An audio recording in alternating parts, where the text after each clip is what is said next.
نحمده ونصلي على رسوله الكريم اما بعد فاعوذ بالله من الشيطان الرجيم بسم الله الرحمن الرحيم رب اشرح لي صدري ويسر لي امري واحلل عقدة من لساني يفقهوا قولي ربنا زدنا علما. باب فضل الجوع وخشونة العيش والاقتصار على القلیل من المأکول والمشروب والملبوس. بھوکا رہنے اور زہد کی زندگی بسر کرنے، کھانے پینے وغیرہ میں کم از کم پر اکتفا کرنے اور مرغوب چیزوں سے کنارہ کش رہنے کی فضیلت کا بیان۔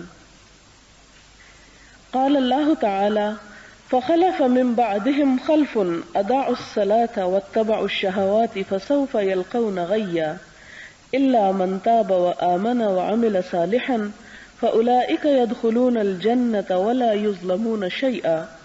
وقال تعالى فخرج على قومه في زينته قال الذين يريدون الحياة الدنيا يا ليت لنا مثل ما أوتي قارون إنه لذو حظ عظيم. وقال الذين أوتوا العلم ويلكم ثواب الله خير لمن آمن وعمل صالحا. وقال تعالى ثم لتسألن يومئذ عن النعيم. وقال تعالى من كان يريد العاجلة عجلنا له فيها ما نشاء لمن نريد ثم جعلنا له جهنم يصلاها مذموما مدحورا. والآيات في الباب كثيرة معلومة. قرآن پاک میں اللہ تعالیٰ کا ارشاد ہے، پھر ان کے بعد چند ناخلف ان کے جانشین ہوئے جنہوں نے نماز کو چھوڑ دیا، یعنی اسے کھو دیا اور خواہشات نفسانی کے پیچھے لگ گئے، سو ان قریب ان کو گمراہی کی سزا ملے گی. ہاں جس نے توبہ کی اور ایمان لایا اور عمل نیک کیے تو ایسے لوگ جنت میں داخل ہوں گے اور ان کا ذرا نقصان نہ کیا جائے گا.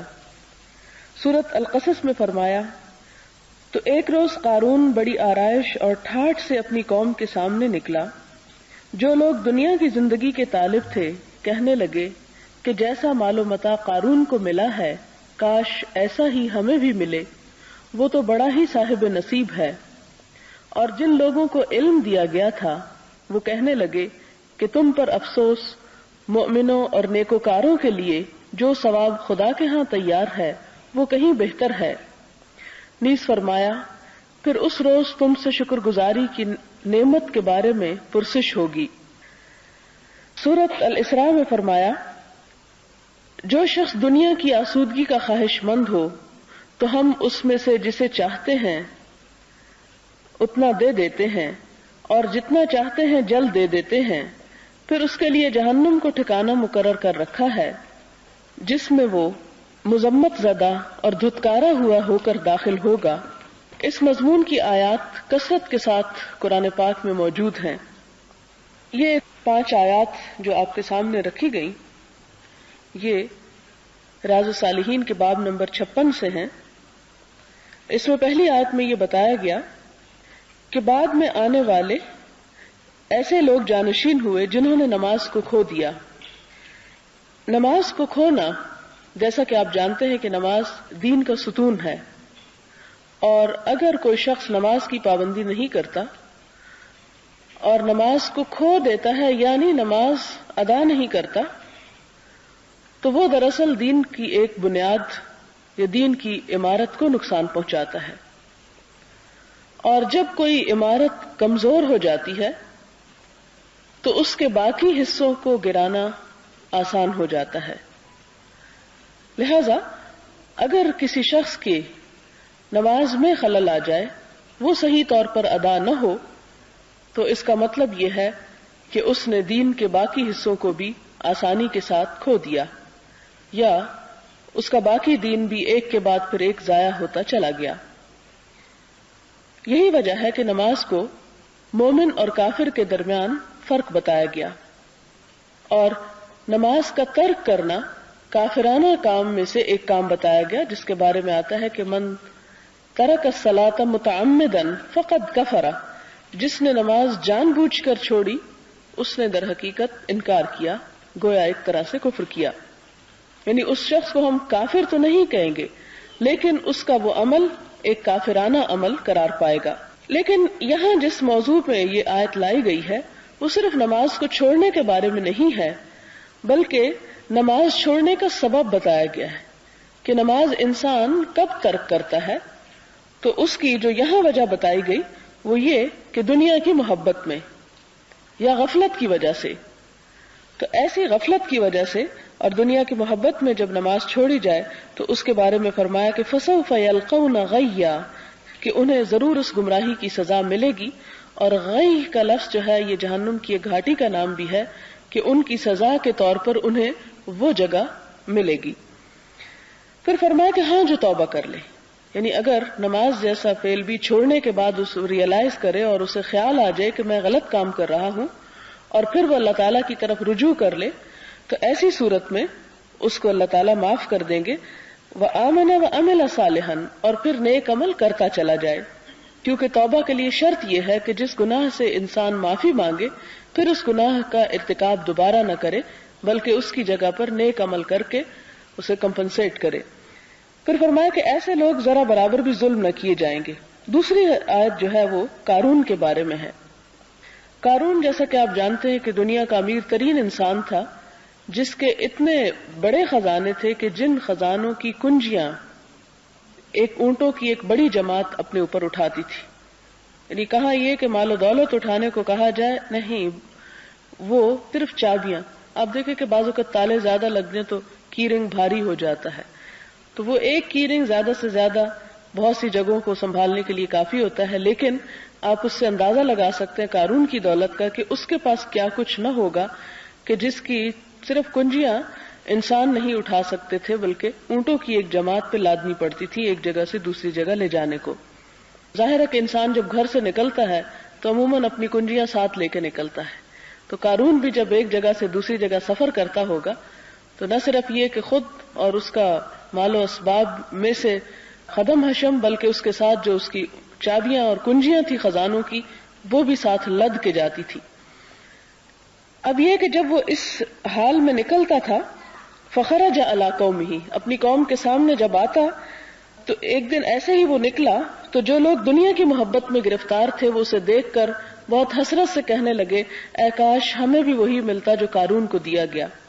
لیکن اس کے برعکس جن لوگوں کے پاس علم تھا، جو علم کو دولت سمجھتے تھے، وہ کہنے لگے خدا سے ڈرو، ویلکم، تمہارا ناس ہو، ثواب اللہ خیر، اللہ کا ثواب زیادہ بہتر ہے، اللہ کی طرف سے ملنے والا بدلہ اس دنیا کی دولت سے کہیں زیادہ اچھا ہے. لیکن وہ کس کے لیے ہے؟ لمن آمن و عمل صالحا، جو ایمان لائے اور نیک عمل کرے. یعنی تم مال کی حرص میں مبتلا ہو کر نیک عمل کو نہ چھوڑو، بلکہ وہ کام کرو کہ جس سے تم آخرت میں ان خزانوں کے حقدار ہو جاؤ. پھر سورۃ الہاکم التکاثر کی آیت ہے جو آپ سب نے بہت کثرت سے پڑھی بھی ہوگی نمازوں میں کہ ثم لتسألن یومئذ عن النعیم، پھر ضرور تم سے پوچھا جائے گا اس دن نعمتوں کے بارے میں کہ دنیا میں انسان کو جو کچھ عطا ہوا اس کے بارے میں اس سے سوال کیا جائے گا. سوال پھر کس چیز کا کیا جائے گا؟ کیا سوال ہوگا کہ میں نے تمہیں یہ نعمتیں دی تھی یا نہیں؟ نہیں، یہ نہیں ہوگا. سوال یہ ہوگا کہ ان نعمتوں کو پا کر تم نے کتنا شکر ادا کیا اور اس مال کو پا کر اللہ کا کتنا حق ادا کیا اور اللہ کے بندوں کا کتنا حق ادا کیا. اس لیے کہ مال کو تو خیر کا لفظ دیا گیا قرآن پاک میں کہ یہ خیر ہے، بھلائی ہے، لیکن یہ مال کب خیر بنتا ہے؟ جب اس میں سے اللہ کا اور بندوں کا حق ادا کر دیا جائے. پھر اس کے بعد اگلی آیت میں کہ من کان یرید العاجلہ، جو شخص جلدی ملنے والی نعمتیں چاہتا ہے، مراد ہے دنیا، عجلنا لہ فیہا ما نشاء، تو ہم اس کو اس میں جتنا چاہتے ہیں جلدی دے دیتے ہیں. لمن نرید، جس کے لیے چاہتے ہیں، یعنی ضروری نہیں کہ جو مانگے اسے دے ہی دے اور جتنا وہ مانگے اتنا ہی دے دیں، یعنی دونوں چیزوں میں ہم اپنی مرضی سے دیتے ہیں، جتنا چاہتے ہیں دیتے ہیں اور جس کو چاہتے ہیں دیتے ہیں. ثم جعلنا لہ جہنم، پھر آخرت میں اس کا ٹھکانہ جہنم کر دیتے ہیں. یعنی اس کا کیا مطلب ہے کہ ہم دنیا کی کوئی نعمت اور دنیا کی کوئی بھلائی ہی نہ مانگے کہ آخرت میں پھر جہنم ملے گی؟ یہ اس آیت کا مطلب نہیں ہے. اس کا مطلب یہ ہے کہ اگر کوئی شخص اپنے نیک کاموں کا صلہ بس یہ چاہتا ہے کہ دنیا ہی میں مل جائے اور اس لیے نہیں کرتا کہ اس سے وہ اپنے آخرت کے گھر کو سنوار سکے تو اس کی یہ نیکی اس کے لیے فائدہ مند نہ ہوگی، بلکہ اسے آخرت میں اس کا کوئی بھی وزن نہ دیا جائے گا، جیسے کہ سورۃ الکہف میں بھی آتا ہے وَلَا نُقِيمُ لَهُمْ يَوْمَ الْقِيَامَةِ وَزْنًا، کہ ہم ان کے لیے قیامت میں کوئی وزن قائم نہ کریں گے۔ یعنی نیت کی خرابی کی وجہ سے اگر انسان کسی نیک عمل کو اس لیے کرتا ہے کہ دنیا میں اس کی شہرت ہو جائے اور دنیا میں اس کو اس کا اچھا بدلہ مل جائے تو اس کے لیے پھر آخرت میں کوئی جزا نہ ہوگی۔ پھر اس کے بعد فرمایا کہ ہم اس کے بعد اس کو جہنم میں ذلیل و خوار کر کے ڈالیں گے۔ اس سلسلے کی اب احادیث آپ کے سامنے ہیں۔ پہلی حدیث ہے وعن عائشہ رضی اللہ عنہا قالت ما شبع آل محمد صلی اللہ علیہ وسلم من خبز شعیر یومین متتابعین حتی قبض متفق علیہ، وفی روایت ما شبع آل محمد صلی اللہ علیہ وسلم منذ قدم المدینة من طعام البر 3 لیال تباعا حتی قبض۔ حضرت عائشہ بیان کرتی ہیں کہ آل محمد صلی اللہ علیہ وسلم نے پے در پے 2 دن جو کی روٹی شکم سیر ہو کر نہیں کھائی، یہاں تک کہ رسول اللہ صلی اللہ علیہ وسلم فوت ہو گئے۔ اور ایک اور روایت میں ہے جب سے آپ مدینہ میں تشریف لائے آپ کے فوت ہونے تک آل محمد صلی اللہ علیہ وسلم نے گندم کی خوراک پے در پے 3 دن تک پیٹ بھر کر نہیں کھائی، یعنی ہمیشہ صرف اتنا کھاتے کہ اس کے بعد بھی بھوک باقی رہ جاتی، اور اسی چیز کی تلقین بھی کی گئی۔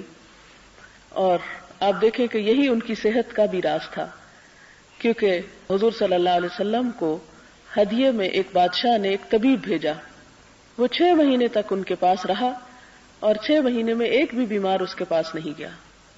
تو وہ بہت حیران ہوا کہ تم کیسی قوم ہو کہ جس میں کوئی شخص بیماری نہیں پڑتا۔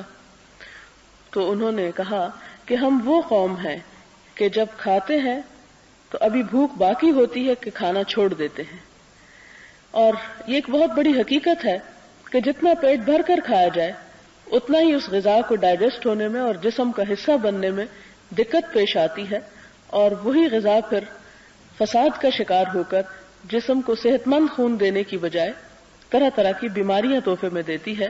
لہذا بظاہر دیکھنے میں تو یوں نظر آتا ہے کہ جیسے ان پر بڑی سختی تھی، لیکن حقیقت یہ ہے کہ جب انسان کی صحت اچھی ہوتی ہے تو وہ دنیا کی ہر چیز کو انجوائے بھی کر سکتا ہے۔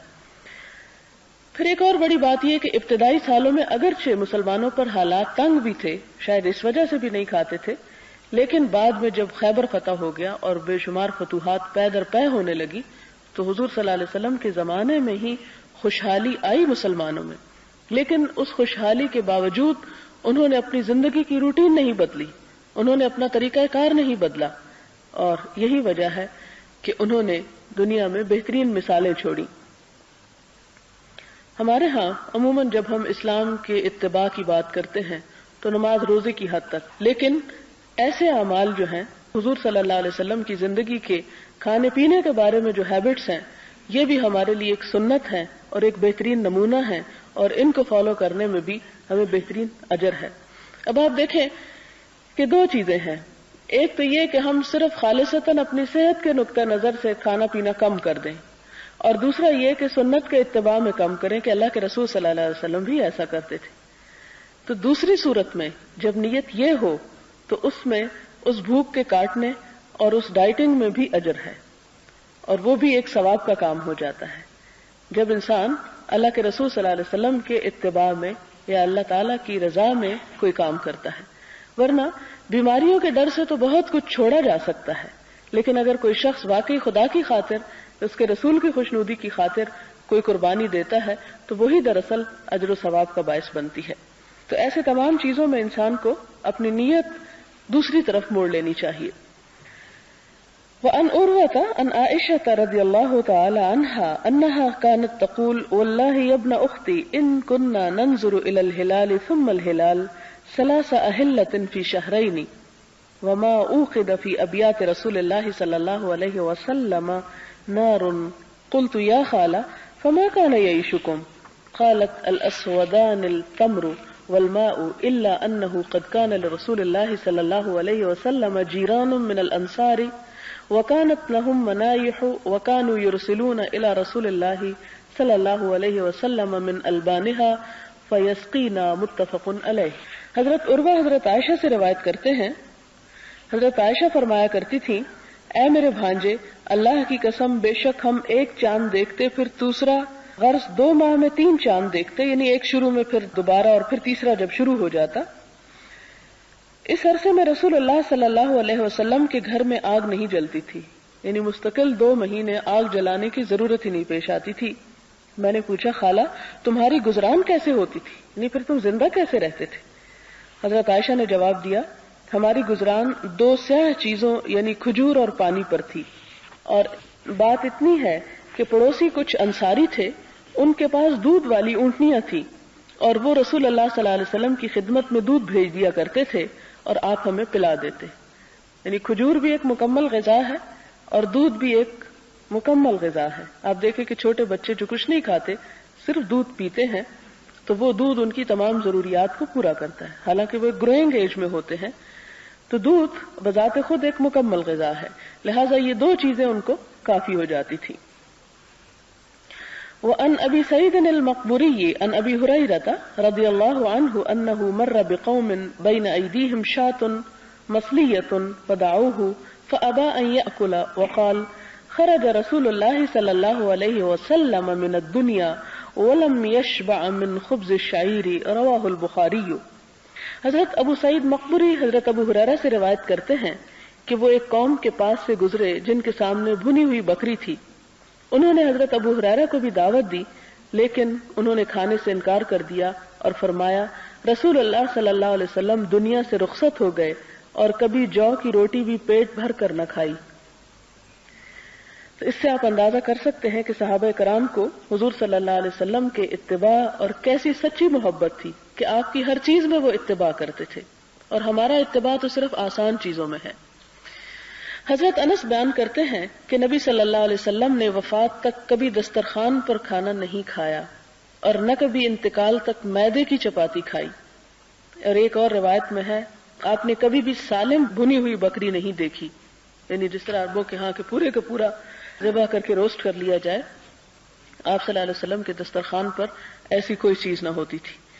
اور دوسرا یہ کہ میدے کی چپاتی نہیں کھاتے، اور کبھی ایک مرتبہ بھی نہیں کھائی۔ اور اب جدید تحقیقات یہ بات ثابت کرتی ہیں کہ میدا جو ہے وہ میدے کی روٹی سے یا میدے کی چیزوں سے جتنا متاثر ہوتا ہے اتنا کسی اور چیز سے نہیں۔ اور اب ہم تو میدے کے پیچھے بھاگ رہے ہیں، لیکن ترقی یافتہ قومیں اب بران کی طرف لوٹ رہی ہیں، اور انہی اصل چیزوں کی طرف کہ جو انسانی صحت کے لیے واقعی ضروری ہیں۔ میں ایک میگزین پڑھ رہی تھی تو اس میں کوئی رپورٹ ایسی شائع ہوئی ہوئی تھی، افریقن کنٹریز کا لکھا ہوا تھا کہ وہاں کے لوگ بران زیادہ یوز کرتے ہیں۔ نیچرلی جیسے ہمارے ہاں بھی کچھ عرصہ پہلے بہت زیادہ نفیس غذاؤں کی بجائے گھر کا آٹا جسے کہتے ہیں اس کی روٹی وغیرہ زیادہ بنتی تھی، تو معلومات اکٹھی کر کے انہوں نے لکھا ہوا یہ تھا کہ وہاں کے لوگ معدے کی پیٹ کی بیماریوں کے بہت کم شکار ہوتے ہیں بنسبت ان ملکوں کے کہ جہاں پر بران استعمال نہیں کیا جاتا اور صرف میدا یا اس قسم کی اس سے بنائی ہوئی چیزیں استعمال کی جاتی ہیں۔ پھر اس کے بعد اگلی حدیث ہے، حضرت نعمان بن بشیر بیان کرتے ہیں کہ میں نے تمہارے نبی صلی اللہ علیہ وسلم کو دیکھا ہے کہ آپ کو ردی کھجوروں سے اس قدر دستیاب نہ تھی کہ آپ ان سے شکم سیر ہو کر کھاتے، یعنی بعض اوقات ایسی کھجوریں ہوتی تھی کہ جو ہوں تو بے شک کثرت میں، لیکن ان میں سے اتنا نہیں نکلتا تھا کہ جسے انسان کھا کر اپنا پیٹ بھر سکے۔ حضرت سہل بن سعد بیان کرتے ہیں کہ جب سے آپ کو اللہ تعالیٰ نے مبعوث فرمایا وفات تک آپ نے میدے کی روٹی نہیں دیکھی، یعنی چھنے ہوئے آٹے کی روٹی۔ سہل بن سعد سے پوچھا گیا، کیا عہد رسالت مآب میں تمہارے پاس چھلنیاں تھیں؟ اس نے جواب دیا کہ آپ کے مبعوث ہونے سے لے کر وفات تک کبھی آپ نے چھلنی نہیں دیکھی۔ اس سے پوچھا گیا کہ تم جو کی روٹی بغیر چھنے کیسے کھاتے تھے، یعنی اس کے اندر تو اتنا وہ سخت برادہ اس کا ہوتا ہے۔ اس نے کہا کہ ہم اس کو پیس لیتے اور پھونک مارتے، جو اڑنا ہوتا اڑ جاتا اور جو باقی رہ جاتا اس کو ہم بیچ میں گوند لیتے، یعنی وہ بہت زیادہ وہ بھی باریک نہ ہوتا تھا یا اسے الگ نہیں کیا گیا ہوتا تھا۔ اگلی حدیث حضرت ابو ہریرہ سے ہے. بیان کرتے ہیں کہ ایک رات رسول اللہ صلی اللہ علیہ وسلم گھر سے باہر تشریف لائے تو وہاں حضرت ابو بکر اور حضرت عمر بھی موجود تھے. آپ نے پوچھا اس وقت تم لوگوں کو تمہارے گھروں سے کس چیز نے نکالا ہے؟ تو انہوں نے جواب دیا یا رسول اللہ بھوک نے ہمیں نکالا ہے. آپ نے فرمایا اور مجھے بھی قسم ہے اس ذات پاک کی جس کے ہاتھ میں میری جان ہے اسی چیز نے نکالا ہے جس نے تم دونوں کو گھر سے باہر نکالا ہے. چلو پس وہ دونوں آپ کے ساتھ چلے. پس آپ ایک انصاری کے گھر پہنچے لیکن انصاری گھر میں موجود نہ تھے. اس کی بیوی نے آپ کو دیکھ کر خوش آمدید کہا. رسول اللہ صلی اللہ علیہ وسلم نے اس سے دریافت فرمایا کہ فلاں انسان کہاں ہے؟ اس نے جواب دیا وہ ہمارے لیے میٹھا پانی لینے گیا ہے. اتنے میں انصاری بھی آ گیا. انصاری نے رسول اللہ صلی اللہ علیہ وسلم اور آپ کے ساتھیوں کو دیکھ کر فرمایا الحمدللہ آج مجھ سے زیادہ کوئی شخص زیادہ معزز اور مکرم مہمانوں والا نہیں ہے. یعنی وہ حضور صلی اللہ علیہ وسلم اور آپ کے ساتھیوں کو دیکھ کر بہت خوش ہوا اور کہنے لگا کہ آج سے زیادہ کوئی عزت والا مہمان میرے گھر نہیں آیا. اتنا کہا اور وہ چلا گیا اور ان کے پاس کھجوروں کا ایک خوشہ لایا جس میں گدری اور پختہ تازہ کھجوریں تھی اور اس نے کہا کھائیے اور خود اس نے ایک چھری لی. رسول اللہ صلی اللہ علیہ وسلم نے اس سے فرمایا کہ دودھ والی بکری سے بچنا، یعنی اگر ہماری دعوت کرنا ہی چاہتے ہو تو ایسی بکری مت ذبح کرنا جو دودھ دیتی ہو. پس اس نے ان کے لیے بکری ذبح کی. ان سب نے بکری کا گوشت اور کھجوریں کھائیں اور پانی پیا. جب شکم سیر ہو گئے تو رسول اللہ صلی اللہ علیہ وسلم نے حضرت ابو بکر اور حضرت عمر کو مخاطب کرتے ہوئے فرمایا قسم ہے اس ذات کی جس کے قبضے میں میری جان ہے، قیامت کے دن ضرور تم سے ان نعمتوں کا سوال ہوگا. تم کو تمہارے گھروں سے بھوک نے نکالا، پھر تم اپنے گھروں کو واپس نہیں لوٹ رہے ہو یہاں تک کہ تمہیں یہ نعمتیں حاصل ہوئی ہیں. یعنی اللہ تعالیٰ نے جو کچھ تمہیں کھلایا ہے اس پر اب شکر ادا کرو کیونکہ ان کے بارے میں پوچھ ہوگی کہ یہ نعمتیں استعمال کر کے پھر رب کا کتنا حق ادا کیا. جس انصاری کے پاس آپ اور آپ کے دونوں ساتھی تشریف لے گئے تھے اس کا نام ابو الحیثم بن التحیان تھا. اس طرح کی ایک اور روایت ترمذی میں مذکور ہے. حضرت خالد بن عمر ادوی بیان کرتے ہیں کہ ہم کو عتبہ بن غزوان نے خطبہ دیا جب وہ بصرہ کے امیر تھے تو اللہ کی حمد و ثنا کے بعد اس نے کہا اما بعد پس تحقیق دنیا ختم ہونے کا اعلان کر رہی ہے اور بڑی تیزی کے ساتھ منہ کو پھیر کر بھاگ رہی ہے اور دنیا سے صرف اتنا حصہ باقی ہے جتنا کہ برتن کے نچلے حصے میں پانی رہ جاتا ہے جس کو وہ پیتا ہے. اور بے شک تم نے اس دنیا سے ایسے گھر کی طرف جانا ہے جو کبھی فنا نہ ہوگا. بس جو چیز تمہارے پاس بہتر ہے اس کو لے کر اس جہان کی طرف انتقال اختیار کرو، اس لیے کہ ہمیں بتایا گیا ہے کہ جہنم کے کنارے سے پتھر پھینکا جائے گا اور وہ جہنم میں 70 سال تک نیچے جاتا رہے گا. اس کے باوجود جہنم کی گہرائی تک نہ پہنچ سکے گا. اللہ کی قسم جہنم کو بھرا جائے گا. کیا تمہیں اس پر کچھ تعجب ہے؟ اور ہمیں بتایا گیا ہے کہ جنت کے دروازوں کے 2 کواڑوں کے درمیان یعنی 2 دروازوں کے درمیان 40 سال کی مسافت کے بقدر فراخی ہوگی. لیکن اس پر بھی ایک دن ایسا آئے گا جب وہ لوگوں کی بھیڑ سے بھرا ہوا ہوگا. میں نے اپنے آپ کو دیکھا کہ میں رسول اللہ صلی اللہ علیہ وسلم کے ساتھ 7 آدمیوں میں سے 7واں تھا. ہماری خوراک صرف درختوں کے پتے تھے یہاں تک کہ ہماری باچھیں زخمی ہو گئیں. میں نے ایک چادر کو حاصل کیا اور اس کو اپنے درمیان سعد بن مالک کے نصف کر دیا. آدھے نصف کے ساتھ میں نے تیبند بنایا اور دوسرے نصف کا سعد بن مالک نے تیبند بنایا. لیکن آج ہم میں سے ہر آدمی کسی نہ کسی شہر کا گورنر ہے اور میں اللہ پاک کے ساتھ پناہ مانگتا ہوں کہ میں اپنے آپ کو بڑا آدمی سمجھوں جبکہ اللہ کے ہاں حقیر ہوں. یہاں پر حضور صلی اللہ علیہ وسلم کے ایک صحابی کا واقعہ بیان کیا جا رہا ہے کہ جو اپنے لوگوں کو خطبہ دینے کے لیے کھڑے ہوئے جبکہ وہ بصرہ کے امیر تھے اور خطبہ دیتے ہوئے کیا کہا، دنیا کی حیثیت بتائی کہ دنیا ختم ہونے کو پہنچی ہوئی ہے. اور خاص طور پر حضور صلی اللہ علیہ وسلم کے زمانے کے بعد تو دنیا کی عمر بہرحال کم ہی ہے، تو انہوں نے پانی کے برتن سے مثال دی کہ وہ برتن سارا ختم ہو چکا ہے، اب نچلے حصے میں تھوڑا سا باقی ہے. یعنی دنیا زیادہ حصہ گزر چکا ہے اور آخری کچھ حصہ صرف باقی ہے. اور پھر یہ مثال اس لیے بھی دی کہ ہر ایک شخص یہ سمجھے کہ دنیا جلد از جلد ختم ہونے والی ہے اور سب کی واپسی جلد ہی اللہ کی طرف ہے، یعنی قیامت اب قریب ہے۔ پھر اس کے بعد انہوں نے کہا کہ آگے کیا ہے، جہنم اور جنت دو چیزیں ہیں۔ پہلے انہوں نے جہنم کا نقشہ کھینچا کہ جہنم انتہائی گہری جگہ ہے جہاں ایک پتھر پہنچنے کے لیے 70 سال چاہیے۔ پھر انہوں نے جنت کا نقشہ بھی کھینچا، اور جنت کا نقشہ اس طرح کھینچا کہ جنت کا ایک دروازہ اتنا بڑا ہے اور اتنا کھلا ہے کہ ایک طرف سے ایک کنارے سے دوسرے کنارے تک 40 سال کا فاصلہ ہے، یعنی اتنی وسعت ہے اس کے دروازے میں۔ اور ایک دن جہنم پہ بھی ایسا آئے گا کہ ساری بھر دی جائے گی، اور پھر جنت بھی اس حال میں دیکھی جائے گی کہ اس 40 سال کھلے دروازے کو بھی بھیڑ ہو جائے گی اور وہاں بھی لوگوں کا رش ہو جائے گا، یعنی جنت میں جانے والے بھی بہت سے لوگ ہوں گے۔ ظاہر ہے کہ دنیا کی ایک وقت میں آبادی اتنی ہے تو ہزاروں لاکھوں اور کروڑوں سال میں کتنے انسان ہیں، اور ان میں ہر دور میں سے، جیسے کہ سورۃ الواقعہ میں بھی آتا ہے کہ پہلوں میں سے بھی بہت ہوں گے اور پچھلوں میں سے بھی بہت ہوں گے، یعنی جنت میں جانے والے، تو ان کی طرف اشارہ ہے۔